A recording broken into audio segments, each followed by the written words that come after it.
Hola chicos, ¿cómo están? La clase de hoy vamos a ver páncreas, ¿sí? Vamos a ver la función endocrina del páncreas, ya que estamos estudiando endocrino.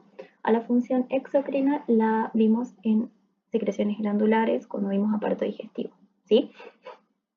Bien, vamos a empezar hablando primero que nada de las generalidades del páncreas, ¿sí?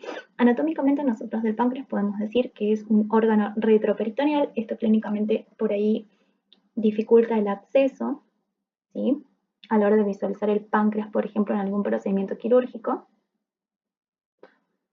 Su longitud es de 15 a 23 centímetros de largo y tiene un peso entre 70 a 150 gramos, ¿sí? Vemos que está íntimamente vascularizado y está vinculado con la vesícula biliar. Recuerdan que las secreciones exócrinas del páncreas desembocaban en un conducto en común con el colédoco, ¿sí?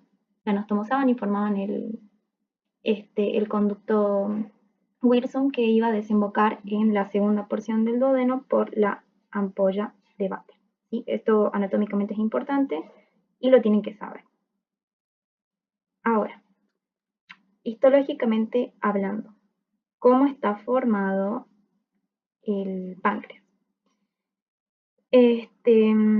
Ustedes fíjense que la histología del páncreas es bastante particular, ¿sí? Nosotros tenemos que diferenciar entre acinos y islotes.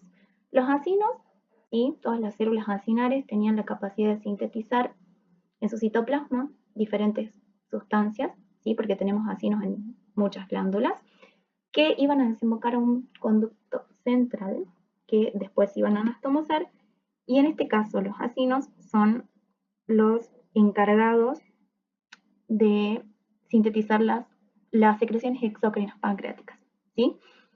Bien, después tenemos a los islotes.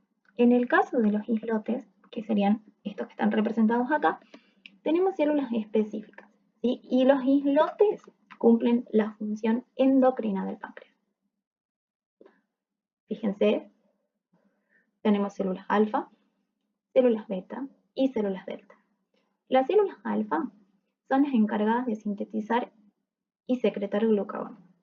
Las células beta de insulina y las células delta de somatostatina. Se dice que la somatostatina es un regulador de la insulina, ¿sí?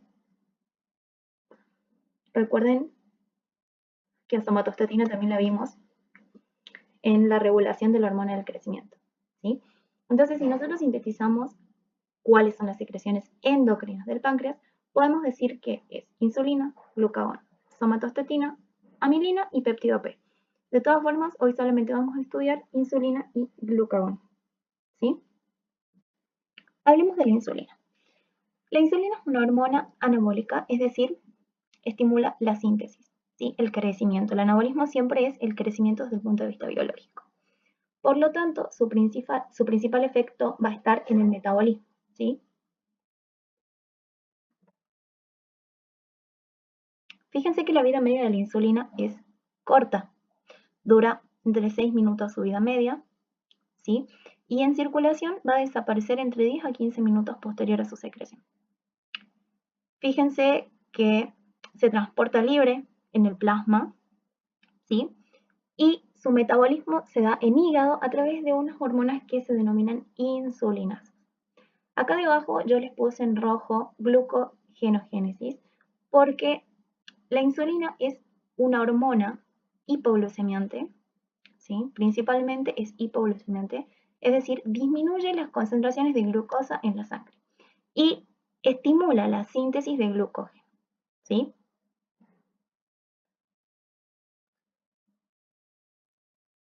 Si nosotros hacemos un repaso de bioquímica, podemos decir que el glucógeno era el acúmulo de glucosa, tanto en músculo como en hígado. Entonces, ¿cómo va a disminuir a la glucosa en sangre? Depositándola en otros tejidos, en general. Fíjense que su principal estímulo tiene diferentes estímulos y además tiene potenciadores, pero el principal estímulo es la glucosa. Es decir, la insulina va a responder a concentraciones altas de glucosa en sangre. Fíjense que en ayunas nosotros debemos tener una concentración entre 80 a 90 miligramos cada 100 mililitros de glucosa. Eso es lo que a nosotros nos tiene que dar como resultado la glucemia en un hemograma que se hace por rutina a un paciente en ayunas, ¿sí? Y la secreción de la insulina es de 25 nanogramos por minuto por kilo de peso, ¿sí? En este caso, el valor de la secreción de la insulina no tienen que saberlo, pero el valor de glucemia en ayunas sí. Fíjense que nosotros cuando secretamos insulina, ¿sí? Tiene dos fases de secreción. Tiene la primera fase que se da en un pico de insulina. Sucede en los primeros 3 a 5 minutos que se puede censar una hiperglucemia, ¿sí? Esta fase, si bien es un pico, dura muy poco. Es decir, a los 5 minutos este pico de insulina desaparece. Y el siguiente estímulo es una liberación un poco más prolongada que se da a las 2 o 3 horas desde que se produjo el estímulo por hiperglucemia, ¿sí? Es una duración un poco más sostenida de la insulina, pero esto se corresponde a los niveles de glucemia y a que la principal función de la insulina va a ser disminuir la glucosa en sangre después de ingesta, o sea, post-ingesta, postprandial, ¿sí?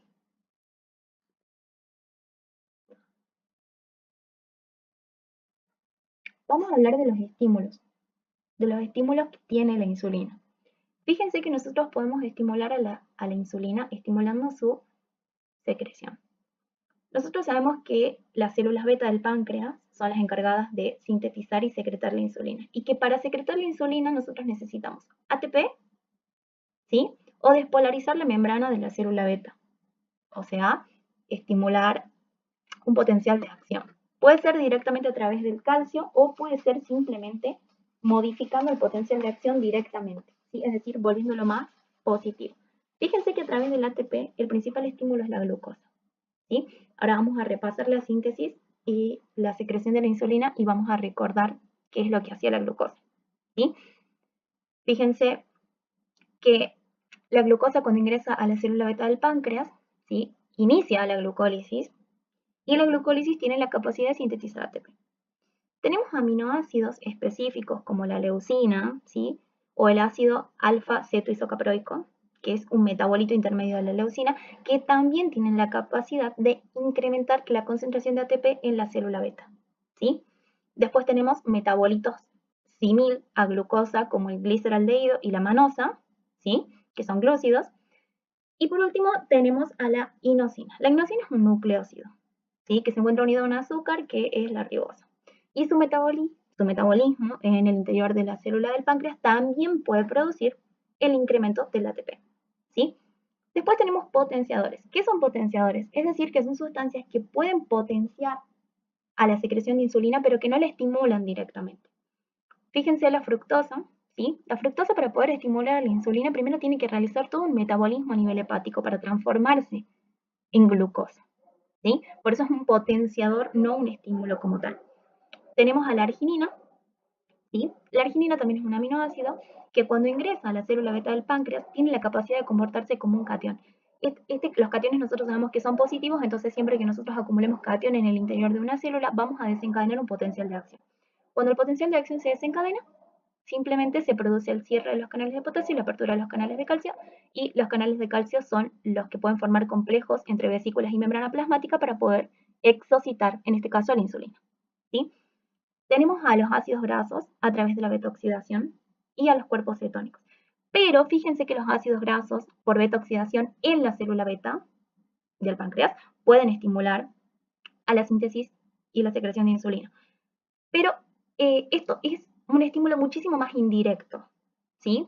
Porque primero nosotros tenemos que aumentar la disponibilidad de glucosa en la sangre para que después los ácidos grasos puedan estimular a la insulina y esto aumente la captación celular de glucosa. Sería como una respuesta secundaria, ¿sí?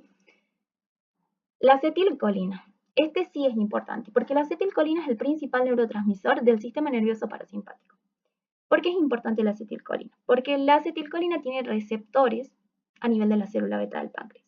Y al ser el neurotransmisor del sistema nervioso parasimpático, nosotros lo vinculamos a situaciones postprandiales, es decir, después de ingesta. Entonces, después de ingesta, ¿sí? Probablemente se encuentre actuando el sistema nervioso parasimpático y lo que va a hacer el sistema nervioso parasimpático es liberar acetilcolina y esta va a ir a interactuar con las células beta del páncreas para estimular a la insulina, ¿sí? Después tenemos a la adrenalina y al glucagón. ¿Y por qué se los puse en rojo? Porque la adrenalina y el glucagón en realidad son hiperglucemiantes, ¿sí? Si nosotros vinculamos a la acetilcolina con el sistema nervioso parasimpático, vincularíamos directamente a las catecolaminas, adrenalina y noradrenalina con el sistema nervioso simpático. ¿Pero qué tiene la adrenalina? La adrenalina tiene interacción más que nada con receptores beta 2, a diferencia de la noradrenalina que tiene interacción con receptores beta 1.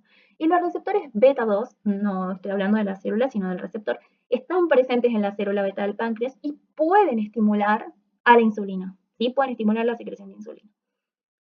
¿Qué es lo que pasa? Para que todo esto se suceda, primero tiene que estar actuando el glucagón. Es decir, primero el glucagón tiene que producir una hiperglucemia y una vez que tenga la glucosa en la sangre, puedo ir a estimular a la insulina para que la insulina facilite o favorezca el ingreso de esa glucosa a las células, ¿sí? Porque si nosotros recordamos, la principal función de la insulina a través de su receptor asociado a enzimas, tirosina quinasa, puede estimular a los transportadores GLUT a la membrana de la célula para que ingrese la glucosa con más facilidad, ¿sí? Bien, después tenemos al péptido insulinotrópico o GLP-1, ¿sí? El péptido insulinotrópico es liberado a nivel del intestino delgado cuando nosotros ingerimos alimentos y los alimentos llegan como kilo al intestino delgado, ¿sí? Los GLP-1 entonces son potenciadores de la insulina y estos son muy importantes porque se pueden usar como terapéutica en algunos estadios de la diabetes tipo 2, ¿sí? Después tenemos a las hormonas asociadas a los procesos digestivos como la colecistoquinina y el BIP, ¿sí? Que es el péptido intestinal vasoactivo, a eso se refieren sus siglas. Lógicamente nosotros vamos a deducir que las hormonas que se van a liberar como respuesta a una ingesta principalmente va a ser la insulina y las secreciones, ¿sí? Como CCK y BIP, son postprandiales. Las secreciones digestivas son postprandiales. ¿Qué significa esto? Que una vez que yo ingerí alimentos, como respuesta a esa ingesta, voy a tener la secreción de diversas sustancias, ¿sí? Que pueden activar a la insulina. ¿Para qué? Para que pueda aprovecharse lo que yo ingerí, ya sea hidrato de carbono que se va a metabolizar como glucosa, ¿sí? Después tenemos algunas hormonas, ¿sí? Como la ACTH, nosotros sabemos que la ACTH va a estimular a la síntesis de cortisol por la corteza suprarrenal. Nosotros sabemos que el cortisol es una hormona que responde a situaciones de estrés, por lo tanto, esta hiperglucemia que va a producir el cortisol tiene que activar a la insulina para que las células puedan usar a la glucosa que va a estar en sangre, ¿sí? Tenemos a la hormona antidiurética y a la oxitocina en menor medida. Y por último están las sulfonilureas. ¿Y por qué yo las puse en verde? Porque las sulfonilureas son fármacos, ¿sí? Son fármacos que tienen la capacidad de aumentar la apertura de los canales de calcio para despolarizar a la célula, ¿sí? Pero se los usa como terapéutica de la diabetes, ¿sí? Fíjense que como inhibidores tenemos principalmente la somatostatina, ¿sí? Que nosotros dijimos que se secretaba por las células delta de los islotes pancreáticos, y a la noradrenalina, que está vinculada al sistema nervioso simpático. Ya lo vamos a terminar de entender cuando estudiemos neuro, pero simplemente saber que el sistema nervioso simpático siempre va a ser hiperglucemiante porque va a estimular a todas las rutas metabólicas que me faciliten el acceso a la glucosa, porque en una situación de estrés se supone que el músculo y el cerebro van a requerir de más glucosa, ¿sí? Recuerden que el sistema nervioso simpático no puede hacer una distinción entre situaciones de estrés reales, como por ejemplo estar ante un peligro inminente de vida, y situaciones de estrés mentales, como por ejemplo rendir un examen, ¿sí?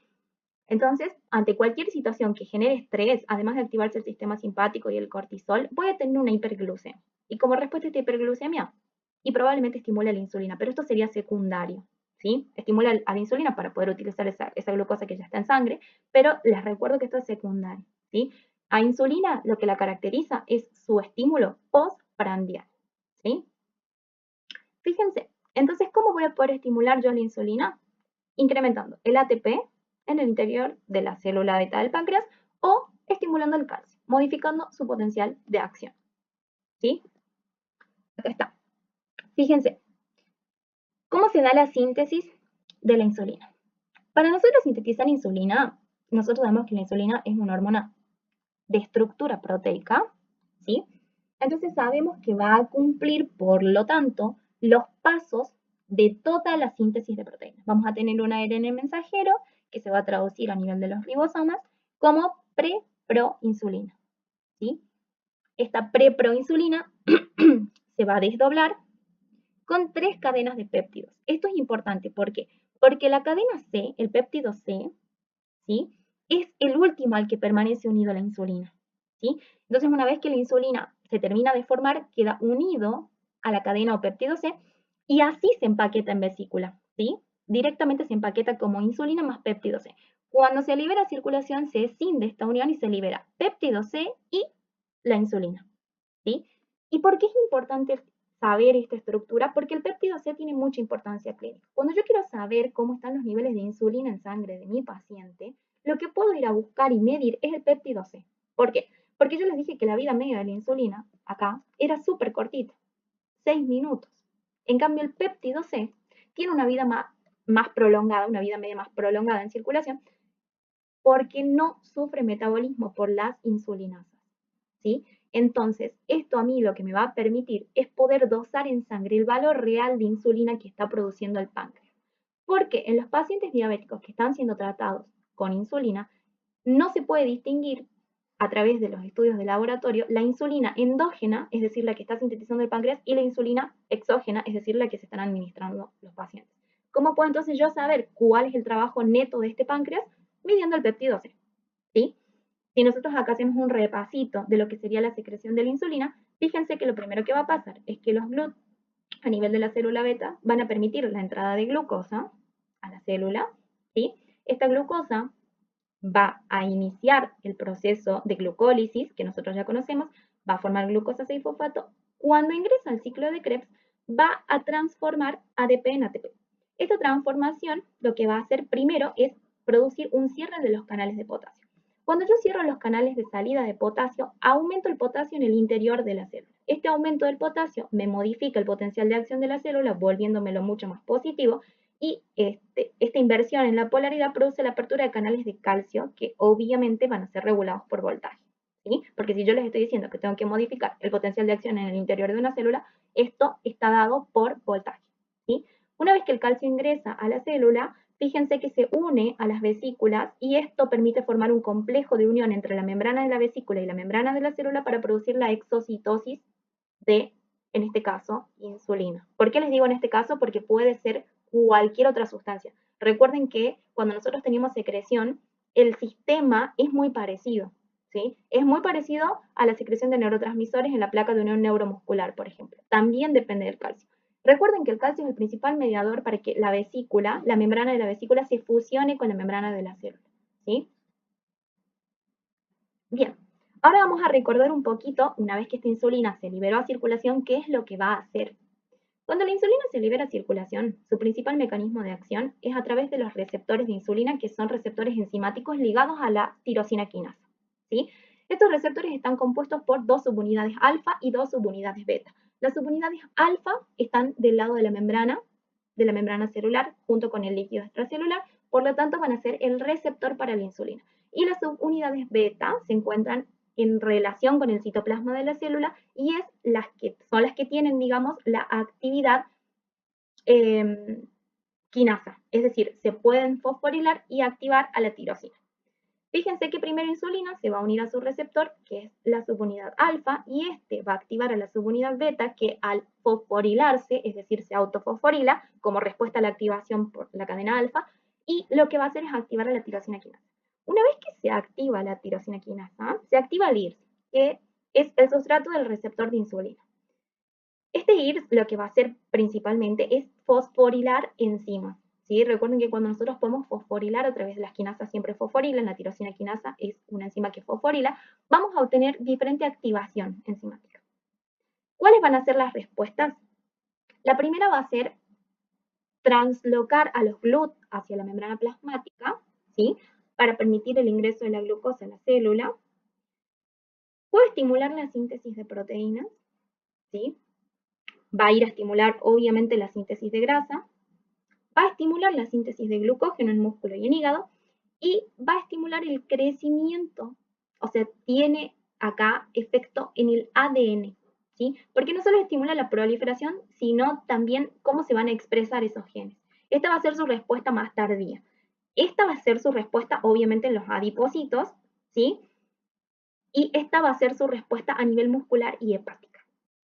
Estos receptores entonces pueden estar en los adipocitos, en el hígado, en el músculo y en todas las células cuyo ingreso de la glucosa dependa de los GLUT4. No nos olvidemos que, por ejemplo, el sistema nervioso central no tendría este mecanismo porque no requiere de la translocación de los GLUT4, sino que su receptor para la glucosa es el GLUT1. Entonces simplemente tiene una respuesta a la hiperglucemia, nada más. Ahora sí vamos a hablar de las funciones en particular. Fíjense que las funciones a nivel de los hidratos de carbono son en músculo, hígado y cerebro. ¿Qué es lo que va a hacer en músculo? En músculo, la insulina lo que tiene que llegar a hacer es estimular el depósito de glucógeno, ¿sí? ¿Por qué? Porque el músculo cuando está en una situación de reposo, ¿sí? Además de que no utiliza glucosa, tiende a utilizar a los ácidos grasos, porque se supone que cuando estoy en reposo muscular no tengo una hiperglucemia y si no estoy en una situación postprandial tampoco tengo insulina, ¿sí?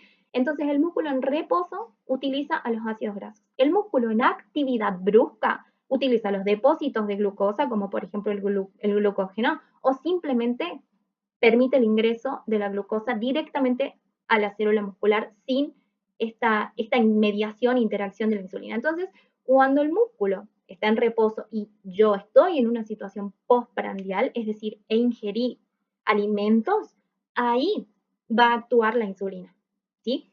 Translocando los GLUT y estimulando el depósito de esa glucosa en el músculo. En el hígado sucede lo mismo. Aumenta el depósito de glucosa como glucógeno a nivel hepático, ¿sí? ¿Qué es lo que va a hacer? Estimular a la glucógeno sintetasa y a la glucosinasa, que son mediadoras de la glucogenogénesis, e inhibe a las fosforilasas, que serían las degradadoras de glucógeno a nivel hepático, ¿sí? Por último, en el cerebro, es importante no olvidar que no requerimos de la insulina para que el cerebro utilice la glucosa. Simplemente una hiperglucemia estimula los GLUT1 y la glucosa ingresa a la neurona, ¿sí? Pero sí es importante que la glucemia se mantenga en niveles normales. ¿Por qué? Porque nosotros tenemos rangos entre 20 a 50 miligramos cada 100 mililitros de glucosa, en los cuales el cerebro, o sea, todo el sistema nervioso central, puede empezar a manifestar signos de shock hipoglucémico. ¿Qué shock? Nosotros cuando estamos en un shock que puede tener diferentes estímulos, puede ser un shock séptico por una infección, puede ser un shock hipovolémico por una pérdida de sangre, o puede ser un shock hipoglucémico. En este caso, el shock hipoglucémico desencadena o en convulsiones, en alteraciones del sistema nervioso central, como intranquilidad, letargia, y puede llevar hasta el coma, ¿sí? Entonces, es importante mantener los rangos normales de la glucosa. ¿Por qué? Porque en un estado de hipoglucemia, como les digo, puedo desencadenar un shock, y en un estado de hiperglucemia puedo desencadenar un edema, ¿sí? Porque recuerden que la glucosa es un metabolito activo, o sea, osmóticamente activo, es decir, arrastra el agua. Entonces, si yo tengo una hiperglucemia y no tengo, en este caso, una insulina que me regule el pasaje de la glucosa en las neuronas, los GLUT van a permitir el paso de la glucosa porque responden a la hiperglucemia. Entonces, cuando la glucosa empieza a ingresar a la célula, también arrastra agua del líquido extracelular, ¿sí? Entonces, esto produce un edema en el interior de la célula y esto puede llevar a un montón. Aumenta la PIC, pues a un montón de consecuencias. Aumenta la PIC, puede desencadenar un enclavamiento, ¿sí? Por un aumento.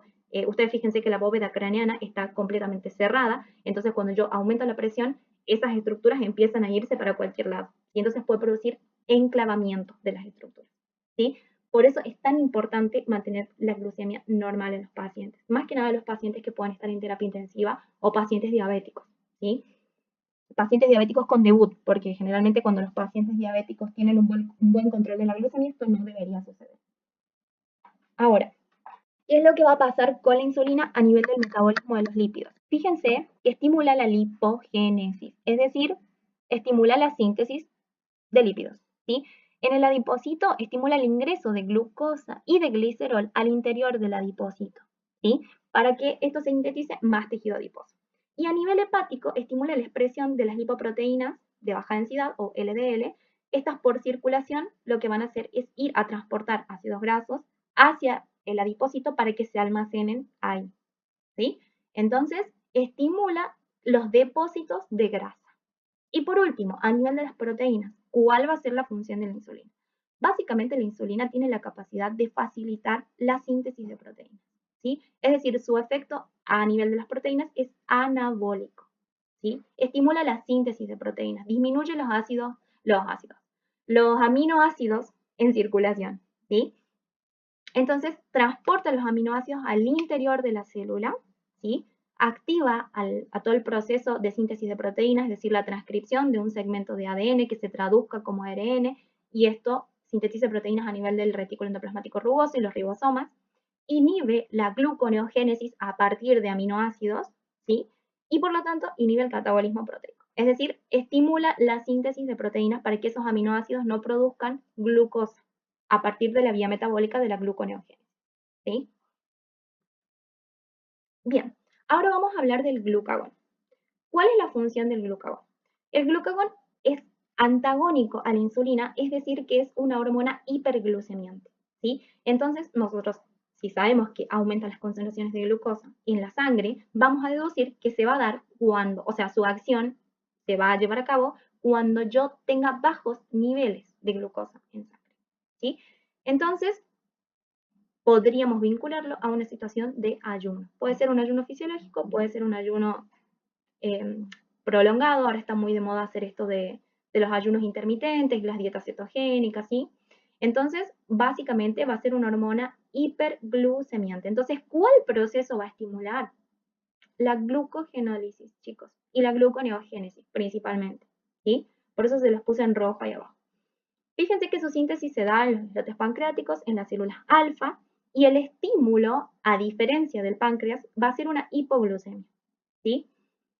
El receptor para el glucagón, el principal receptor se encuentra a nivel hepático porque es el principal depósito de glucosa. El hepatocito lo que va a hacer es aumentar el AMP cíclico en el interior del hepatocito y esto va a iniciar todo el proceso de glucogenólisis, ¿sí? La degradación del glucógeno a glucosa 1 y después a 6-fosfato, y vamos a poder desfosforilar esta glucosa para que pase a circulación y aumente la glucemia, ¿sí? Acuérdense que la glucosa tiene que perder esa fosforilación que tiene en el carbono 6 para que pueda transportarse en sangre como glucosa, ¿sí? Si no, no va a salir del hepatocito.